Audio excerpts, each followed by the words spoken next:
प्यारे बच्चों, पाठ में आए सारे कठिन शब्दों के अर्थ तो नहीं जानते होंगे, तो चलिए हम आपको बताते हैं कि आप उनको कैसे जानेंगे।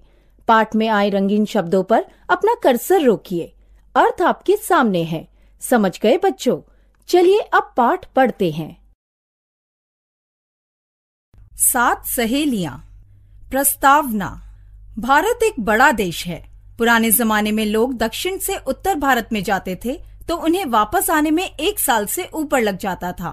इसी कारण देश एक होते हुए भी लोगों का एक दूसरे से परिचय कम था और मिलना जुलना भी कम ही होता था। आज हमारे पास यातायात की अच्छी सुविधाएं हैं, संचार की सुविधाएं हैं, इसीलिए हम अपने देश को अच्छी तरह समझ पाते हैं। फिर भी देश के कुछ हिस्से हैं जहां पहुंचना अब भी मुश्किल सा है। भारत का पूर्वी क्षेत्र पहाड़ों पर बसा है और वहां रेल की सुविधाएं नहीं है, इसीलिए वह क्षेत्र शेष भारत के लिए दूर का क्षेत्र लगता है। पूर्व में असम बड़ा प्रदेश है, नागालैंड, मिजोरम जैसे छोटे राज्य भी हैं। अरुणाचल क्षेत्र की दृष्टि से बड़ा प्रदेश है, लेकिन उसकी आबादी बहुत कम है। इस पाठ में हम पूर्व के 7 प्रदेशों के बारे में पढ़ेंगे। भारत के पूर्व में एक ही क्षेत्र में 7 प्रदेश हैं। इन प्रदेशों को अंग्रेजी में 7 सिस्टर्स कहा जाता है। हम इन्हें हिंदी में 7 सहेलियां कह सकते हैं। चाहे सिस्टर्स कहें, चाहे सहेलियां कहें, इससे एक बात स्पष्ट होती है, बहनों में कई बातें समान होती हैं। लड़कियां किसी को तभी सहेलियां बनाती हैं जब उनमें सामान्य विशेषताएं हों। ये प्रदेश हैं अरुणाचल प्रदेश, असम, मेघालय, मणिपुर, मिजोरम, नागालैंड और त्रिपुरा। हम यह जानना चाहेंगे कि इन प्रदेशों में कौन सी बातें सामान्य हैं, जिनके कारण इन्हें सहेलियां कहा जाता है। ये सारे प्रदेश पहाड़ी हैं। आप जानते हैं कि हिमालय की श्रृंखला कश्मीर से पूर्व तक लगभग 1500 मील लंबी है। हिमालय के पूर्वी छोर में ये सारे प्रदेश स्थित हैं। पहाड़ों में मैदान की तरह घर कतार में नहीं बने होते। 2 पहाड़ों के बीच जो छोटी सी घाटी है, उसी में आबादी बसती है। इस कारण एक घाटी से दूसरी घाटी तक पहुंचना अत्यंत कठिन काम होता है। अतः हर घाटी के लोग दूसरी घाटियों से कटे होते हैं। इस दूरी के कारण उनकी भाषा, उनकी पोशाक, उनका रहन सहन सब विशिष्ट हो जाता है। इस बात को हम अरुणाचल में विशेष रूप से देखते हैं। इस प्रदेश में मोनापा, आदि, अपातानी, नुक्टे, वांचो आदि कई जनजातियां हैं। इन सब जनजातियों की संस्कृति बहुत विशिष्ट है। रंग बिरंगी पोशाक, विशिष्ट नृत्य शैली, संगीत और वाद्य यंत्र आदि के कारण इन संस्कृतियों का जीवन हमें मोहित करता है। जैसे प्रस्तावना में हमने देखा, अरुणाचल की आबादी क्षेत्र के हिसाब से बहुत कम है। एक घाटी से दूसरी घाटी की दूरी के कारण हर घाटी की अपनी एक अलग भाषा विकसित हो गई है। आप जानते हैं कि तमिल या बांग्ला जैसी भाषाएं बोलने वालों की संख्या करोड़ों में है, लेकिन अरुणाचल में ऐसी भी भाषाएं हैं जिनके बोलने वालों की संख्या सिर्फ सैकड़ों में है। पहाड़ी प्रदेश की दूसरी बड़ी विशेषता उसकी हरियाली है, क्योंकि पहाड़ों पर आमतौर पर अच्छी बारिश होती है। आपने सुना होगा कि मेघालय राज्य में चेरापूंजी नामक पहाड़ी स्थल है, जहां वर्ष भर बारिश होती थी। यह भी कहा जाता था कि चेरापूंजी में संसार में सबसे अधिक बारिश होती थी, लेकिन संसार में हर जगह मौसम में परिवर्तन के लक्षण दिखाई दे रहे हैं। इस कारण अब चेरापूंजी में बारिश कम होने लगी है। फिर भी इन सारे प्रदेशों में भारत के अन्य स्थानों के मुकाबले ज्यादा बारिश होती है। अधिक वर्षा के कारण पहाड़ों पर वन का विकास हो जाता है। इन वनों में फिर वन्य जीवन का भी विकास होता है। असम राज्य में काजीरंगा नामक क्षेत्र में बड़ी संख्या में गैंडे पाए जाते हैं। क्या आप बता सकते हैं कि भारत में गैंडे और कहां-कहां पाए जाते हैं? असम भारत में अकेला प्रदेश है जहां गैंडे हैं। पहाड़ी प्रदेशों की बारिश के कारण यहाँ ऊंचे ऊंचे वृक्ष होते हैं। वृक्षों के कारण सारे पहाड़ी प्रदेशों में लकड़ी का काफी प्रयोग होता है। जैसे ही आप बस या टैक्सी से इन प्रदेशों के अंदर प्रवेश करेंगे, आप सड़क के दोनों ओर लकड़ी के बने छोटे और सुंदर मकान देख सकते हैं। चूंकि ये सड़कें पहाड़ पर बनी होती हैं, घरों को हमें पहाड़ की ढलान पर बनाना पड़ता है। इस कारण मैदान की तरह यहाँ पक्की नींव वाले मकान नहीं बनते, बल्कि छोटे लकड़ी के घर लकड़ी के खंभों पर बने होते हैं। आगे के खंभे छोटे और पीछे के खंभे बड़े। कई घर पूरी लकड़ी के बने होते हैं क्योंकि लकड़ी के खंभे ईंट गारे के मकान का बोझ नहीं उठा सकते। जंगल की लकड़ी इन प्रदेशों के व्यापार का भी एक साधन है और संस्कृति का भी एक अंग है। कई प्रदेशों से लकड़ी दूसरी जगहों में जाती है। यह इनकी आमदनी का एक स्रोत है।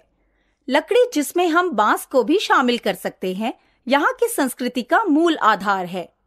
कई प्रदेशों में लकड़ी या बांस की बनी हस्तकला की सुंदर कलाकृतियां मिलती हैं। बांस की बनी टोकरियां, बजाने के ड्रम आदि लोगों की आमदनी के स्रोत हैं। पहाड़ी जीवन की एक और विशेषता उसकी कृषि से जुड़ी है। गेहूं, गन्ना आदि फसलें मैदानों में उगाई जाती हैं क्योंकि उनके लिए नियमित रूप से पानी देने की आवश्यकता है। पहाड़ों में सिंचाई की कोई व्यवस्था नहीं होती और खेती बारिश के पानी पर ही निर्भर होती है। इस कारण यहाँ की खेती यहाँ की आबोहवा के अनुरूप होनी चाहिए। संयोग की बात है कि चाय की खेती के लिए पहाड़ सबसे उत्तम है। उसे नियमित रूप से पानी चाहिए, लेकिन उसकी जड़ों में कभी पानी जमा नहीं होना चाहिए। इसलिए पहाड़ की ढलान में ही चाय के लिए सीढ़ियों की तरह चारों ओर क्यारियां बनाई जाती हैं। क्या आप जानते हैं कि पूरे भारत में चाय की खेती 2 ही जगह होती है? दक्षिण में नीलगिरी पर्वतों के आसपास और पूर्व के इन प्रदेशों में असम, मेघालय, दार्जिलिंग आदि स्थानों में विश्व की बहुत पसंदीदा चाय पैदा होती है। पहाड़ी प्रदेशों की कुछ समस्याएं भी हैं।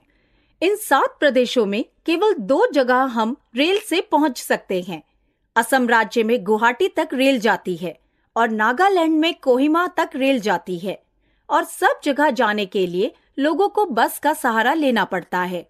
पहाड़ों में बस बड़ी धीमी गति से जाती है, इसलिए लोगों को एक जगह से दूसरी जगह जाने के लिए कई दिन लग जाते हैं। आबादी कम होने के कारण प्रदेश के लिए आवश्यक प्रशासनिक व्यवस्था भी सुलभ नहीं है। एक उदाहरण दे सकते हैं। भारत के अन्य प्रदेशों में अपना अपना उच्च न्यायालय है। न्याय के लिए लोगों को अधिक दूर नहीं जाना पड़ता, लेकिन जहां तक इन 7 सहेलियों का सवाल है, इनका उच्च न्यायालय केवल असम के गुवाहाटी शहर में है। इस कारण लोगों को न्याय के लिए बहुत दूर दूर तक कष्ट उठाकर जाना पड़ता है। पूर्व के प्रदेशों की सबसे बड़ी विशेषता उनकी अपनी संस्कृति है। संस्कृति के मुख्य तत्व के रूप में हम संगीत और नृत्य को ले सकते हैं। भारत में 2 तरह के नृत्य के रूप मिलते हैं। एक और शास्त्रीय नृत्य और संगीत है, जिसके पीछे वर्षों पुरानी विरासत है। इस तरह के नृत्यों में दक्षिण का भरतनाट्यम, आंध्र प्रदेश का कुचिपुड़ी नृत्य, उड़ीसा का ओडिसी नृत्य आदि मशहूर हैं। इन नृत्य शैलियों के पीछे संस्कृति की पुरानी परंपरा है। मणिपुर में भी इसी प्रकार की एक शास्त्रीय नृत्य की शैली विकसित हुई है। इसे मणिपुरी नृत्य कहा जाता है। नर्तकियां लंबे घेरे का घाघरा पहनकर मंद गति से गायन के साथ नृत्य करती हैं। मणिपुरी नृत्य के लिए कृष्ण और राधा से संबंधित पद रास की शैली में गाए जाते हैं। यह नृत्य लोगों का मन मोह लेता है। नृत्य का दूसरा महत्वपूर्ण रूप लोक नृत्य है। इसी संदर्भ में पूर्व के विविध क्षेत्रों के नृत्य आकर्षण के विषय हैं। असम राज्य में सबसे बड़ा त्योहार बिहू है। बिहू शब्द संस्कृत के विषु शब्द से निकला है, जो संवत्सर के वर्ष का अर्थ देता है। असम राज्य में सूर्य की गति पर आधारित नया वर्ष हर साल अप्रैल 14 या 15 को प्रारंभ होता है।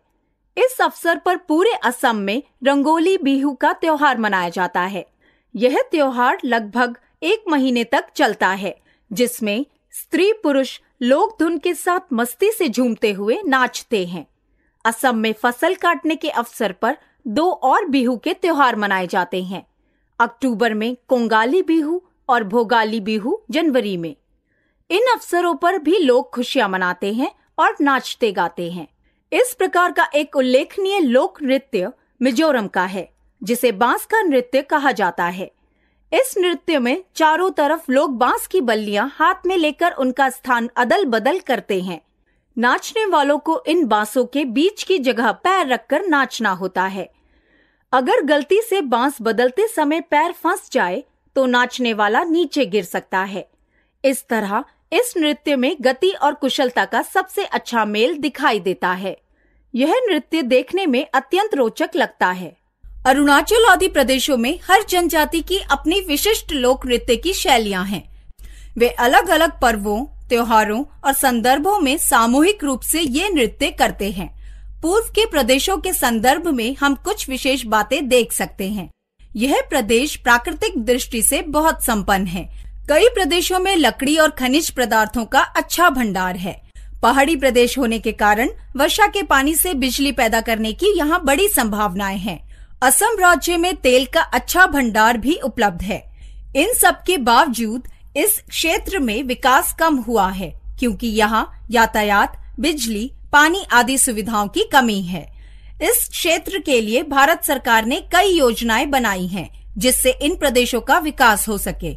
शिक्षा की कमी भी एक समस्या थी और उच्च शिक्षा की उपलब्धि भी सीमित रही, लेकिन अब स्थिति में परिवर्तन आया है और शिक्षा में अच्छा विस्तार हुआ है।